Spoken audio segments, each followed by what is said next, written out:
السلام عليكم ورحمة الله وبركاته، حبايبي عاملين إيه؟ كل سنة وأنتم طيبين، رمضان مبارك علينا وعليكم إن شاء الله. طبعًا ما يحلاش رمضان وما يحلاش الفطار من غير ما يكون البلح موجود على السفرة. أنا هاوري لِك إزاي لمّا يكون عندِك ضيوف إزاي تقدّمي البلح بطريقة جميلة، هيخلّي فعلًا كل اللي موجود عندِك يلفت انتباهه وياكله. عندنا البلح الوادي ده يعني بلح مميز جدًا، كل الناس بتحبه وكل الناس بتجري عليه من أي مكان. البلح جميل بطريقة جميلة، على حسب أنتِ لو الطبق مدوّر زي ما أنتِ شايفاه، هنرصه كده بنبدأ من برّه لجوّه بحيث إنِّك أنتِ يدّيكِ الشكل النهائي، شكل البلح اللي هيبقى باين بطريقة جميلة من برّه، طريقة جميلة وسهلة جدًا وبسيطة. وكل سنة وأنتم طيبين، وإن شاء الله يعود علينا وعلى الأمة الإسلامية كده بخير بإذن الله في كل مكان في العالم. طريقة سهلة أوي وبسيطة، بس البلح شكله جميل إزاي، ما شاء الله عليه.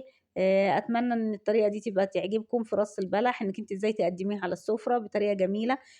طبعًا أنتِ أهم حاجة الشكل الخارجي بترصيه في الوقت ده ما بياخدش معاكِ كمية بلح كبيرة، ممكن تحطّي طبقة أو طبقتين، يعني أنا كده في الطبقة الأولانية تروحي تحطّي فوقيها دور تاني بس كده، ويبقى خلاص معاكِ طريقة البلح جاهزة، ممكن تقدّميه بالطريقة دي، شكله جميل جدًا. وممكن تكمّلي زي ما أنا هاعمل معاكِ كدهوّة.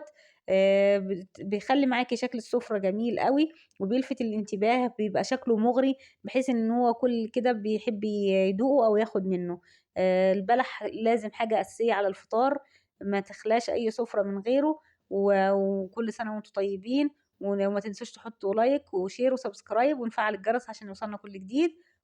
أنا عارفة إن أنا اتأخرت عليكم كتير في تنزيل فيديوهات، بس والله كانت ظروف وغصبٍ عني، بس إن شاء الله هنرجع أقوى. وأي حد عنده أي حاجة يتمنى إن أنا أنفذها له يكتبها في التعليقات، وأتمنى إن الفيديو يكون عجبكم. فيديو بسيط وسهل، ما خدش معانا وقت، والسلام عليكم ورحمة الله وبركاته.